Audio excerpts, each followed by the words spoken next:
Welcome to CineMax Movie Recaps. Today we're reviewing Enemy at the Gates. A year after the German invasion of the Soviet Union during World War II, Red Army soldier Vassili Zaitsev is on a train to Stalingrad, thinking about the time his grandfather taught him how to shoot a rifle while hunting. On the train with him, there are hundreds of other soldiers, but also various civilians, including Tanya Chernova, who Vassili notices but doesn't dare to speak to. The civilians leave in the middle of the journey while the soldiers are dropped right in the middle of the Battle of Stalingrad. They need to board a boat to reach the front lines, and the enemy takes advantage of this, dropping bombs and opening fire on them as soon as they see them. Many soldiers fall, and when seeing this, others jump in the water trying to escape, only to be shot by their own superior officers for deserting. Once they reach the docks, only one of every two soldiers is given a rifle. The other is given bullets and instructions to follow the soldier with a weapon. The group is forced into a suicidal charge that the Germans easily overpower, and Vassili, who was given bullets, barely survives the assault by staying close to the ground and pretending to be dead. Once again, soldiers that try to escape are shot by their own side, considering them cowards and traitors. Soon the area is covered with bodies, with nobody alive in sight, until a few moments later, a car tries to cross the area. A tank shell hits it and knocks it over, and out of it comes Commissar Danilov, who rushes to hide inside a fountain, pretending to be another body in the pile and miraculously not getting killed, when a group of Germans drive by and shoot at the bodies to make sure there aren't any survivors. Once they're gone, Danilov takes a rifle from one of the bodies and tries to shoot some soldiers he can see in a nearby building, but the weapon is out of ammo. At that moment, Danilov discovers he actually isn't the only one alive in the fountain. Vassili has been hiding there as well, and he asks him for his rifle so he can load it with the bullets he was given when he arrived. Vassili also tells him he should wait for an explosion to shoot so they aren't discovered. But since Danilov is a political commissar, his experience with weapons is limited, so he lets Vassili have the rifle instead. As another car with soldiers arrives, Vassili moves behind a hole on the fountain wall, and as soon as he hears an explosion, he starts shooting each German one by one on the head with absolute efficiency. Hours later, once they have been rescued and taken back to headquarters, Danilov prints a series of pamphlets detailing Vassili's heroic feat. Many days later, Chairman Nikita Khrushchev arrives at Stalingrad to coordinate the defense of the city, since Stalingrad is a symbol of Stalin's power and they can't afford to lose it. Furious after hearing about yet another loss, he demands ideas from his subordinates on how to improve morale. But most of the soldiers just repeat the same ineffective tactics they've been using for years.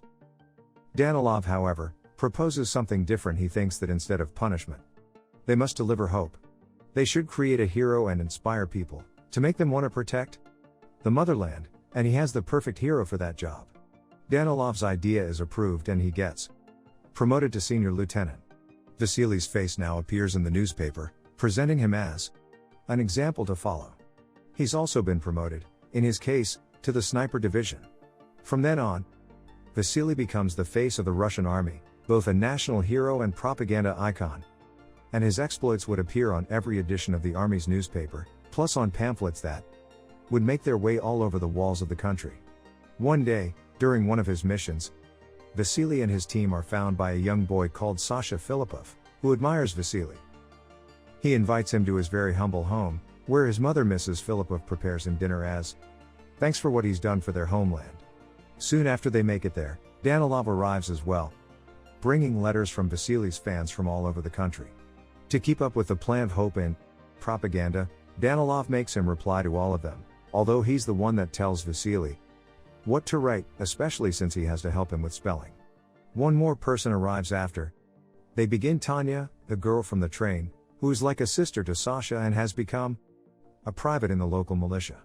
She's also fluent in German because she's studied at the university. Danilov wants to recruit her because they need more soldiers that understand German, but Tanya would rather stay and fight, especially since the local militia are short on men. She changes her mind when Danilov explains how much she could help them by decoding German intel, and that he'll send 12 soldiers in exchange for every person that speaks German.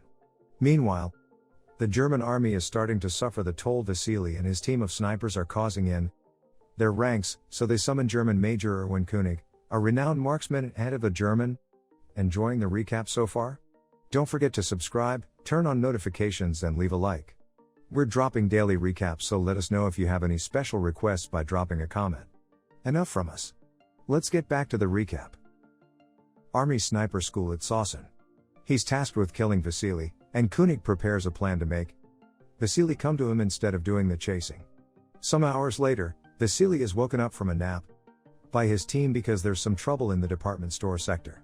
Vassili shoots a shadow in the window and a helmet falls, so believing they've hit their target, he takes Ludmila with him to find the body. The companion they leave behind is shot as soon as they're gone. The duo makes it inside the department store and sneaks around until they reach the window, only to find that the shape they had seen is a mannequin posed to make it look like a sniper. This is obviously a trap, and when Vassili finds a cigarette butt on the ground, he realizes their enemy is still there, watching them. He thinks they should take it easy and stay hidden until they think of a proper plan to escape, but as planes start arriving and bombing the area, Ludmila gets scared and runs away, giving Koenig the perfect chance to shoot her. But Vassili escapes before Koenig can do the same to him as well. Koenig returns to the hideout he's staying at and gets his shoes cleaned by Sasha, who pretends to be an innocent bystander but is passing Koenig information about Vassili in exchange for food, so the major will trust him and share information of his whereabouts in return. When the Red Army learns that the Germans are using Koenig, they bring over a former student of his, Kulikov, to teach Vassili how Koenig thinks and help him kill him. Before returning to the field, however, Vassili must attend a special party in his honor. After saying hello to Tanya, he's dragged by Khrushchev to see the journalists, answer questions, take pictures and look at a giant Stalin painting, because according to Khrushchev, he's always watching over his country. Seeing the painting makes Vassili think of the day his grandfather taught him to shoot again. It turns out he failed his first shot, and that allowed the wolf to reach their horse and eat it. Some days later, Vassili, Kulikov and another member of the sniper team, Volodya, enter an abandoned building where they have been told they could find Koenig. As they sneak around as carefully as possible, they find a body in a shooting position, posed like the last trap. This means they're on the right track. After crossing an open area and, luckily avoiding all bullets from the enemy, they manage to shoot two different repair guys before it's time for dinner. Volodya leaves his partners for a moment to retrieve the soup he had been heating in another room, but gets captured in the way. Koenig and his team try to make him confess where Vassili is hiding, but since Volodya won't talk, they dress him up as their own and send him out to pretend he's another repair guy. Without knowing who it really is, Kulikov immediately kills him, revealing their location on purpose so when he makes a helmet appear at the window, the enemy will shoot it and reveal their location as well. Koenig doesn't fall for the trap, so the duo decides to relocate, but when they jump an open section of the floor, Koenig takes the chance and shoots Kulikov while Vassili escapes safely. This constant chase between Vassili and Koenig is taking too long, and an impatient Khrushchev is starting to get on Danilov's back. After their meeting, Danilov goes to see Tanya to bring her a gift and try to court her, but she surprises him by asking to be reassigned. Some hours later, Vassili returns to headquarters, and his mood isn't the best. He's never seen a shot like he's seen today, and thinks Koenig may be too good for him to beat. Danilov promises him they're getting new intel and that next time, Vassili will be one or perhaps even more steps ahead of him, so he has nothing to worry about. But he does ask for a favor in return. He wants Vassili to talk to Tanya and convince her not to ask for that transfer. When Vassili tries to do so, Tanya explains that she asked to be transferred because earlier in the morning, she learned her parents were among a group of prisoners that were executed by the Germans, and she wants to go there and fight. Understanding her need for revenge, Vassili gives her Kulikov's rifle. After Sasha shares information with both of them, Koenig and Vassili go to the same abandoned building, thinking they will surprise the other. While Koenig waits at an elevated platform, Vassili and his sniper partner enter through and hide behind the pipes, the shaking of which alerts Koenig of their position. As soon as the duo tries to move, Koenig shoots them, causing Vassili to lose his rifle and his companion to get hurt. Vassili sends his partner back to headquarters since he can't do anything in that state, and while the sniper makes his way back into the pipe, Vassili tries to recover his rifle by tying some rope to a knife and throwing it at the weapon to drag him towards him, but when he finally manages to land it correctly, Koenig cuts the rope with an easy shot. When some German planes fly by dropping some bombs, they shatter the glass roof, and some of the shards fall in front of Vassili, giving Koenig a full view of his face. At headquarters, Danilov is trying to convince Tanya not to fight, that her skills are more valuable in the intellectual field. Their argument is interrupted by the returning sniper, who tells them what happened. Tanya doesn't hesitate to go through the same pipe route to reach him in order to help, but as soon as he sees her, Vassili tells her to stay where she is and follow his plan. The same way Koenig has been watching him through the glass. Vassili has also used a shard to watch him in return, and thanks to this he knows his location. He asks Tanya to grab another piece of glass and turn it until the light reflects on it and blinds Koenig, creating an opening for Vassili to safely recover his rifle and shoot him. He doesn't manage to kill Koenig, but he does hurt his hand. Later, when Vassili and Tanya return to headquarters, they celebrate being alive with the rest soldiers, and afterward, they hide under the covers and make love right in the middle of the communal bedroom. The next morning, Vassili asks Danilov to stop writing about him. He can't carry this weight on his shoulders anymore, and he wants to fight as a regular soldier. Danilov doesn't accept this, and to manipulate Vassili into feeling bad for even asking, he brings over Sasha, who shows him how proud he is for having gotten intel from Koenig. With the kid looking at him with some much hope in his eyes, Vassili can't say no, and he allows Sasha to guide him to the area where Koenig will be waiting. The ground is covered with bodies, so Vassili hides among them and proceeds to wait for Koenig to show up. There's an issue, however. He spends so much time waiting there that he falls asleep. When Koenig finally sees him from his hiding spot, he is about to shoot him, only to suddenly see a looting soldier appear between them, moving Vassili's body as if he were dead and easily stealing all his belongings. The German army captures this soldier and finds he stole Vassili's ID, which makes them think Vassili is dead. Koenig doesn't agree, but he's dismissed anyway. Refusing to go home while Vassili may still be out there, Koenig talks to Sasha again and, already suspecting what may be happening, tells him which his next location will be. At the Russian headquarters, Khrushchev finds out the Germans are passing around the news of Vassili's death and gets furious at Danilov, who doesn't believe it. Khrushchev doesn't care if it's true or not. He wants Danilov to do his writing magic and convince the public everything is fine. Afterward, Danilov tries to talk to Tanya about her possibly traveling to his house, but they're interrupted when the loudspeakers start announcing Vassili's death as well. Danilov gets ready to write an announcement of Vassili's death as a hero, but at that moment, the man himself comes back. He explains how he missed his shot for falling asleep and that he had to stay hidden from a man trying to kill him, so Danilov accepts to transfer him. Then Vassili asks about Tanya, and Sasha tells him he knew he was alive and told her, so she's gone to the station to find Koenig and get revenge. Danilov and Vassili rush to the station to rescue her.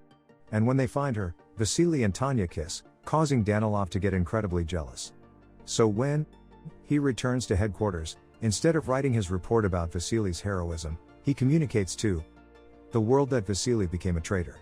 What they aren't aware of is the fact Koenig has seen them at the station, and now knows for sure that Sasha has been passing on the information, so he captures the kid and hangs him off a pole to bait Vassili. The one who almost falls for it when seeing the body though, it's Tanya, and she doesn't go after Koenig only because Vassili stops her, saying that's what he wants. They agree on a plan. While Vassili goes after him, Tanya asks Danilov for a favor and together they go to see Mrs. Filippov to get her out of the country with a special pass Danilov got for her. Mrs. Filippov doesn't want to leave without Sasha, but not to make her upset. Instead of telling her Sasha died, they tell her he joined the Germans. Mrs. Filippov doesn't blame him for it if it means he's safe and accepts to leave with them. On the way to the boat, a bomb explodes near them, hurting Tanya. Danilov thinks she's died and leaves, but Mrs. Filippov doesn't give up and convinces a doctor to let Tanya board with her by showing her special pass and saying Tanya is her daughter. Vassili and Koenig are at a standoff in their respective hiding spots, not knowing where the other is. Danilov suddenly shows up next to Vassili, and now that Tanya is dead, he thinks he has nothing else to live for and humanity isn't worth saving. As a way to make up for the lies he made up about Vassili, he sacrifices himself and comes out of hiding so Koenig can shoot him and reveal his location. Vassili thinks ahead and doesn't immediately react, so now Koenig thinks he's killed Vassili himself and comes out to check the body. Vassili is waiting for him midway, and as soon as he aims his rifle at him, Koenig takes off his hat and accepts his fate. After killing him, Vassili takes his rifle and leaves it with Danilov's body. 2 months later, after the Germans have surrendered, Vassili gets a letter from Tanya, saying she's alive and being taken care of at a field hospital. Once the city is safe enough to travel, Vassili goes to the address on the letter and the couple happily reunites. Subscribe for more videos like this, turn on notifications and leave a like to help our channel out. Thanks for watching and see you next time.